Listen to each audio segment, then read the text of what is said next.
26장은 이스라엘 백성들에게 인구조사를 하라 명령하시고 또 그 명령대로 계수된 결과를 보고하는 내용입니다. 인구조사를 한 거죠. 하고 났더니 그 인구조사 결과의 그 숫자가 얼마냐면 51절을 보면요. 이렇게 말씀하죠. 이스라엘 자손에 계수된 자가 60만 1730명이었더라. 몇 명이요?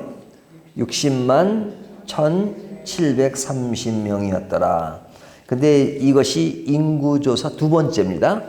첫 번째 인구조사는 이스라엘 백성들이 애굽에서 나와서 인구조사를 했죠.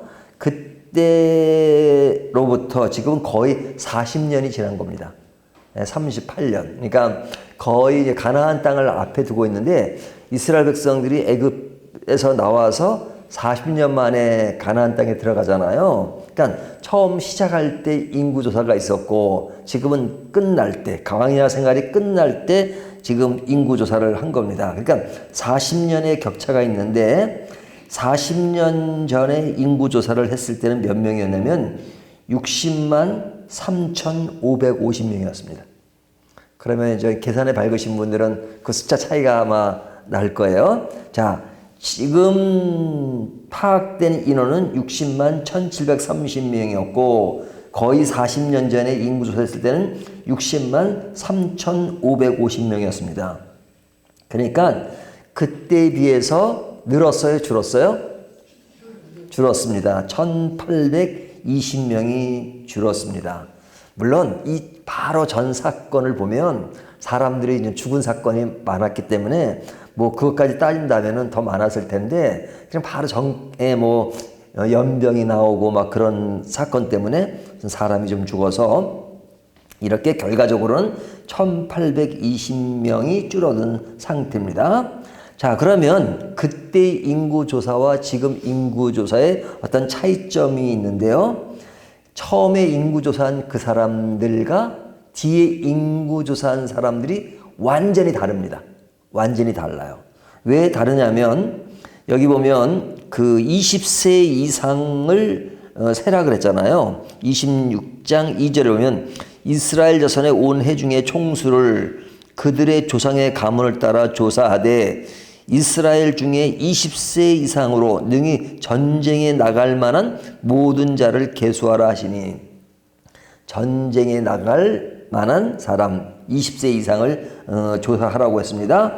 근데 이것이 처음에 인구조사할 때도 이런 규정을 뒀죠. 20세 이상을 인구조사를 했습니다. 근데 1차 때에 있었던 사람은 갈렙과 여호수아 외에는 없어요. 그러니까 그때 1차 조사했던 사람들은 다 광야에서 죽었습니다.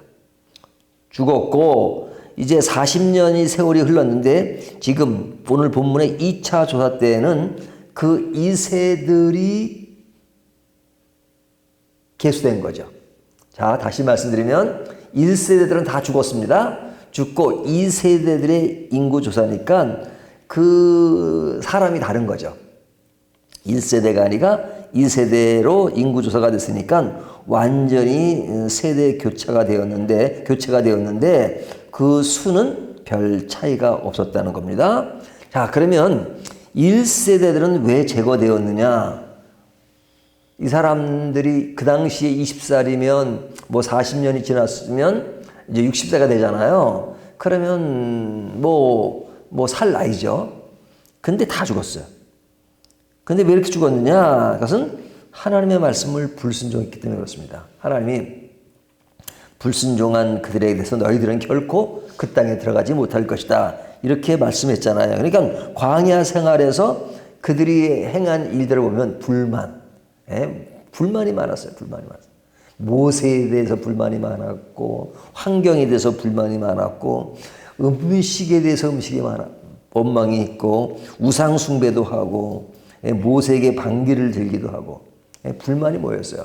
하나님이 40년 동안 일을 안 해도 먹을 수 있도록 만나를 내려주셔. 매일 만나를 내려주셨는데도 우리에게 맨날 이런 것만 먹냐고 그러고 원치 않는 음식이라 그러고 그 공짜로 줘도 이렇게 불만이 많았어요. 더 고기를 먹고 싶다 그래가지고 애굽으로 돌아가자 그러자. 그냥 또 하나님 또 메추라기를 통해서 또 먹을 것을 주시고 아주 시큼 먹도록 주시잖아요. 그런데 불만이 많았어요. 그리고 또 막 그냥 금상을 만들고 뭐 그랬잖아요. 자, 이런 것에 대해서 하나님이 아주 그냥 몽둥이를 크게 드렸습니다. 너희는 결코 가나안 땅에 들어갈 수 없을 것이다 하면서 1세대들이 광에서 다 죽고, 그리고 2세대가 지금 바로 가나안 땅에 들어가기 전 상태에 있는 겁니다. 그러니까 당대 사람이 아니라 한 세대를 지나서 하나님의 약속대로 그 땅에 들어가는 겁니다. 자, 그러면 이런 질문을 한번 드려볼게요. 하나님의 약속은 실행되고 있는 겁니까? 실행되지 않은 겁니까? 하나님 뭐예요? 너희는 가나안 땅에 들어갈 것이다 약속하셨어요. 들어가요, 안 들어가요? 들어가죠? 그러니까 나라로 생각하면 들어가요. 예? 계속 사람들이 애를 낳고 해가지고 2세대가 들어갑니다. 하지만 1세대들이 못 들어가는 것은 뭐냐면 그들 개인으로 볼 때는 못 들어가는 거죠. 개인으로 들어가면 못 들어가요. 그러나 전체로 보면 들어가요. 그래서 이 신앙에 있어서 하나님 나라의 총체적인 개념과 내 개인의 어떤 주관적인 개념을 항상 연결해서 생각해야 돼요. 하나님은 내 당대 때 모든 걸 다 하신 거로 생각하면 항상 만족하지 않을 수 있어요. 하지만 역사를 가지고 이야기를 해야 돼요. 그래서 하나님은 이스라엘에서 나는 아브라함의 하나님이요, 이삭의 하나님이요, 야곱의 하나님이다. 조상에 대한 이야기 하잖아요. 조상에 대한 이야기는 내 후손이 하늘의 별처럼 바다의 모래처럼 많게 또 후손에 대한 얘기란 말이에요. 조상에 대한 이야기, 자손에 대한 이야기 하는 것은 뭘 가지고 이야기하냐면 역사성을 가지고 이야기해요. 역사가 진행되는 과정을. 그렇기 때문에 역사 속에 내가 처한 위치가 어디에 있고 내 당대에 할 수 있는 일이 무엇인가 하는 것을 같이 생각해야 돼요. 내가 모든 걸 다 하겠다? 어떻게 다 해요? 사는 기간이 정해져 있는데.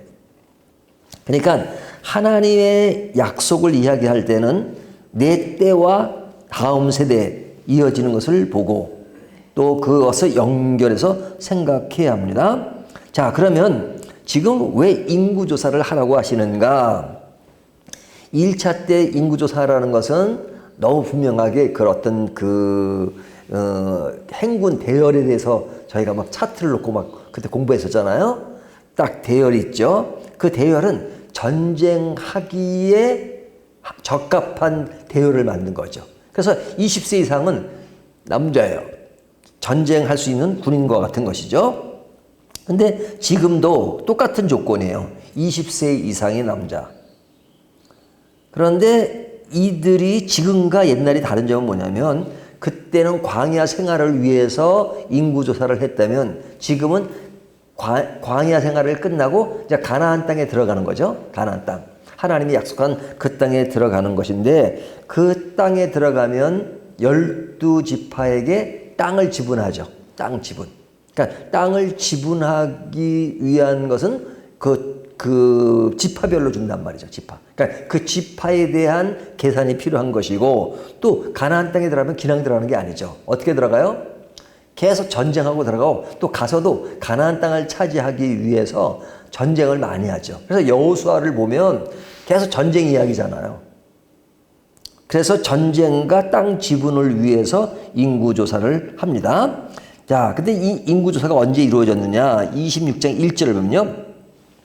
연병 후에 여호와께서 모세와 제사장 아론의 아들 엘르아살에게 말씀하여 이르시되, 왜 아론과 모세가 아니고 엘르아살이 나오죠? 아론이 죽었으니까. 예, 아론이 죽었습니다. 그래서 이 아론의 아들 엘르아살에게 말씀하시는데 언제요? 연병 후에. 연병이 이제 병이 도는 것은 하나님의 이제 몽둥이 징계를 받은 거죠. 그래서 사람들이 죽었습니다. 사람들이 죽은 것은 하나님의 몽둥이에요. 징계예요. 하지만 징계로서 모든 것이 끝나는 것이 아니라 연병 후에 인구조사를 하는 것은 왜 하느냐? 가나안 땅에 들어가기 위해서. 그렇다면 하나님의 사랑은 몽둥이를 때 끝나는 게 아니고 계속 하나님의 그 약속과 하나님의 사랑은 지속이 돼요. 하나님의 사랑은 지속이 돼요. 그래서 그 지속을 계속 이어나가는 겁니다. 그러니까 인간이 하나님을 늘 배반해요. 근데 하나님은 한 번도 인간을 배반하지 않습니다. 그래서 연병 후에 인구조사예요. 연병 후에 인구조사 하는 것은 아니오시다야. 사람관계 속에는. 너 이렇게 신용이 없어? 이렇게 안 돼. 끝. 연병으로 끝. 근데 하나님은 연병 후에 인구조사를 명령하세요. 가나안 땅에 들어가기 위해서. 그러니까 하나님의 사랑은 계속 이어지고 분명히 지켜진다 하는 것을 강조합니다. 자, 그러면서 저희가 이제 51절까지 다 읽지는 않았는데요. 그 내용을 제가 빨리 정리해보면 이겁니다. 인구조사니까요. 몇 명이라 하는 겁니다. 자, 지파가 총 몇 개예요? 이스라엘 지파가 총 몇 개죠? 12지파. 근데 엄밀하게 따지면 13지파예요. 13지파예요. 왜 13지파냐면 지금 레위 지파는 빠져 있잖아요.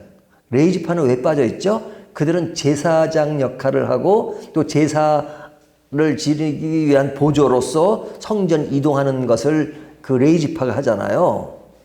그래서 이 레위 지파는 땅을 지분하지도 않고 나눠주지도 않고 별도로 남겨두고 그리고 나머지 지파가 땅을 받게 되는데 그러면 그 야곱의 아들이 몇 명이요? 12명이잖아요. 그러면 레위 지파를 빼면 11명이 되잖아요. 근데 한 지파를 더 만들었어요. 어떻게 만들었어요? 요셉의 아들이 므낫세와 에브라임 두 지파를 2인분을 준 겁니다. 지파를. 그러니까 야곱 지파라고 하지 않고 그 야곱의 아들 에브라임과 므낫세 지파가 두 개 돼서 12지파가 돼요. 그러니까 오늘 본문의 인구조사는 레위 지파를 뺀 그 12지파에 대한 그 인구조사인데 제일 첫째가 루벤이잖아요. 루벤은 계수를 했더니 43,730명이에요. 근데 이 인원은 첫 번째 조사했던 것보다 2,770명이 줄어들었어요. 자, 루벤 지파는 인구가 줄었습니다. 많이 줄었어요. 2,770명. 왜 이렇게 줄었을까? 우리가 이 전전장에 보면 무슨 사건이 있었죠? 고라 사건이 있었죠. 고라가 이제 모세에게 반기를 들었잖아요. 그때 가담했던 사람이 누구예요? 루벤 지파의 다단과 아비람이잖아요. 그리고 이제 지휘관 250명이 그냥 반기를 들었습니다. 그래서 그들은 지진이 나가지고 땅에 묻힌 사건이 있습니다. 그러니까 그 사건으로 인해서 사람들이 많이 죽었어요. 그러니까 인구가 그냥 아주 얼마 전에 팍 줄어버렸어요. 그래서 2,770명이 줄어들었고요. 그 다음에 둘째 시므온 지파는 22,300명이에요. 근데 여기는 얼마나 줄었냐면 37,100명이 줄었어요. 왜 줄었느냐? 바로 전장인 25장에는 그 모압 여자 사건이 나오죠. 모압 여자를 그냥 음행하고 하는 사건인데 그것에 연루된 남자들이 누구예요? 이 시므온 남자들이잖아요. 이 지파의 사람들이 연루돼 가지고 많은 사람이 죽죠. 그래서 인구가 팍 줄어가지고 37,100명이나 줄었습니다. 그 다음에 이제 갓 지파는 45,500명으로 5,150명이 줄었고요. 그 다음에 네 번째 아들 유다 지파는 76,500명이에요.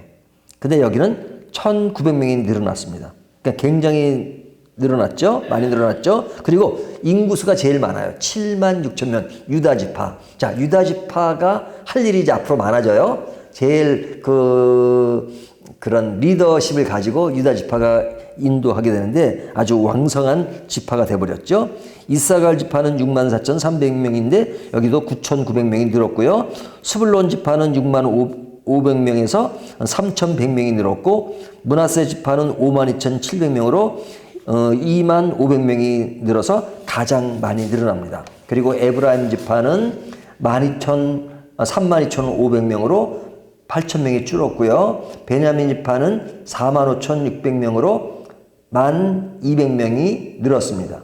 단 지파는 64,400명, 1,700명이 늘었고요. 아세 지파는 53,400명으로 1,900명이 늘었습니다. 납달리 지파는 45,400명인데 여기는 8,000명이 줄었습니다.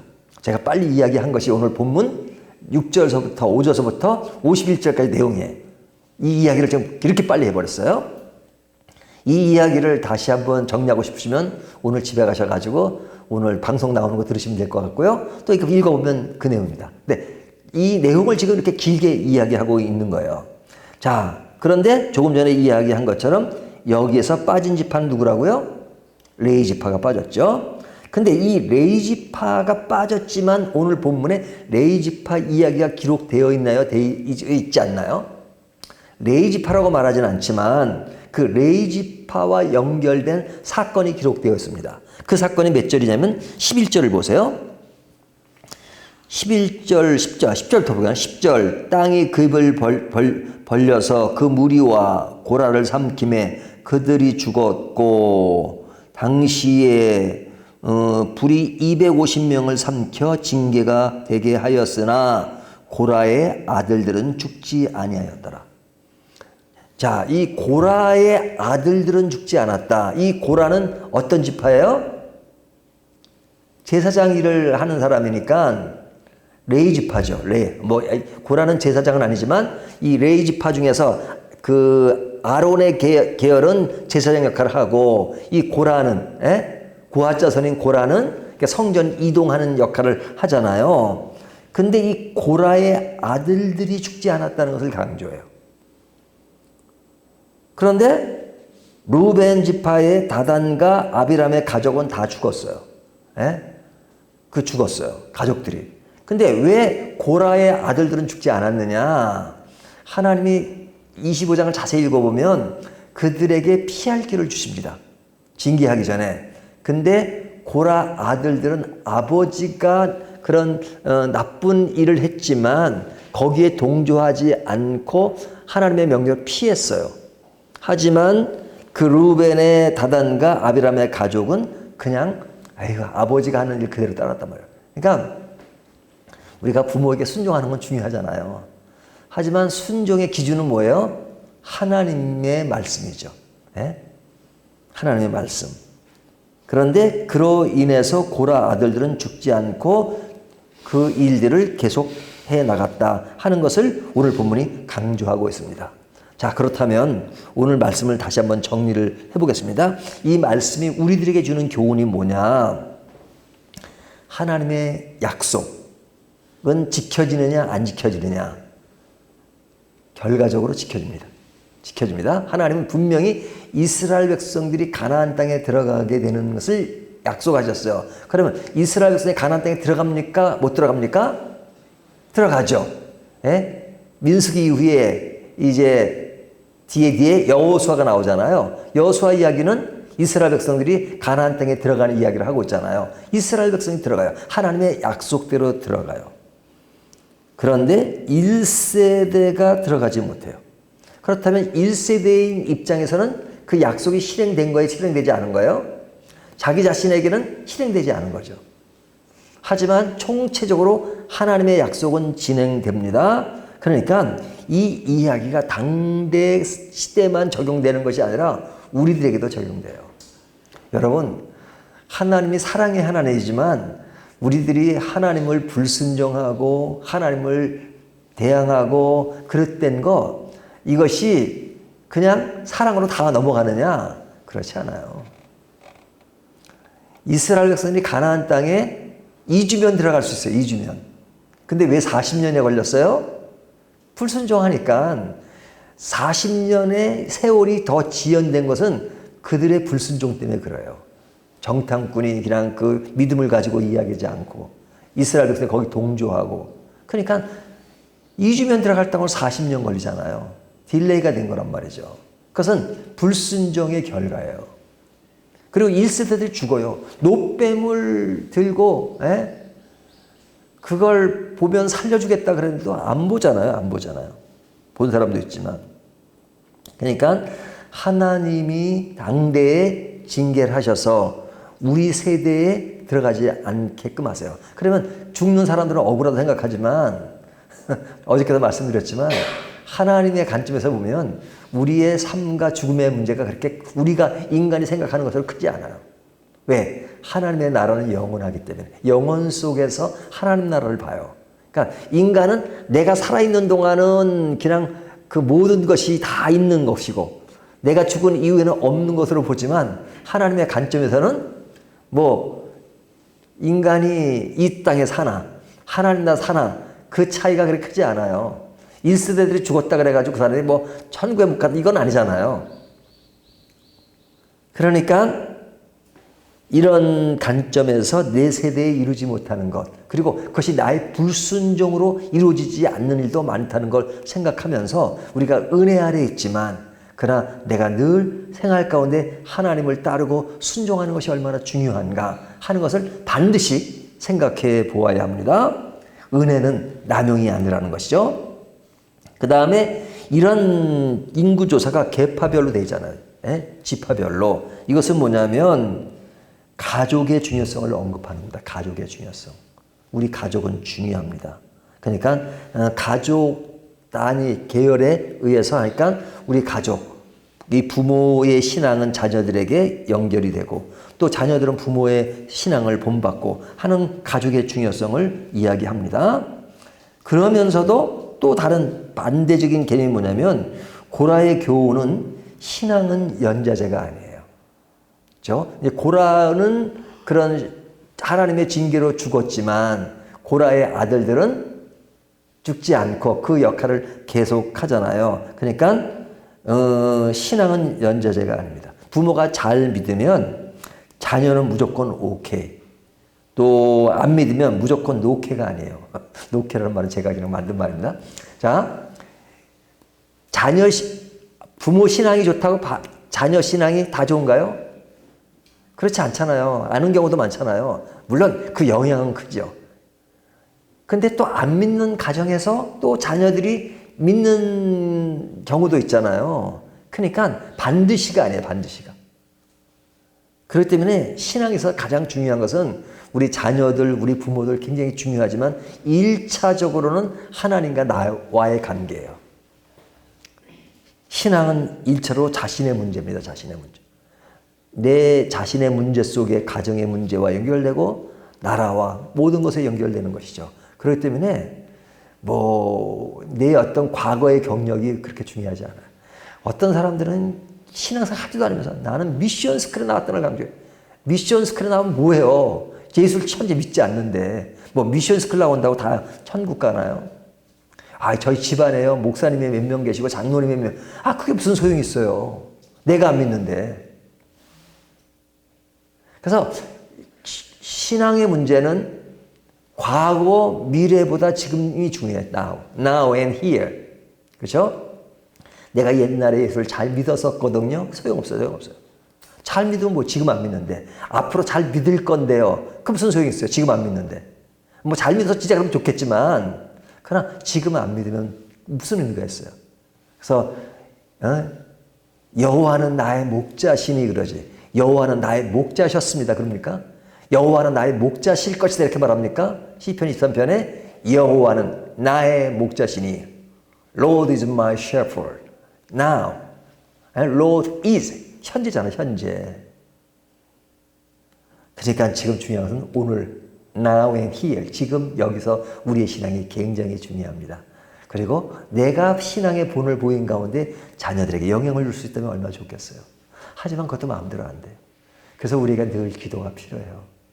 늘 기도가 필요해요. 자, 오늘 이 말씀을 가지고 이스라엘 2차 인구조사를 통해서 하나님의 역사의 중요성 그리고 그런 전체적인 속에 나 혼자의 개념이 어떤 것인가 하는 것을 생각하시면서 정말로 믿음을 가지고 하나님을 굳건히 믿는 저와 여러분이 되시기를 주님의 이름으로 축원합니다.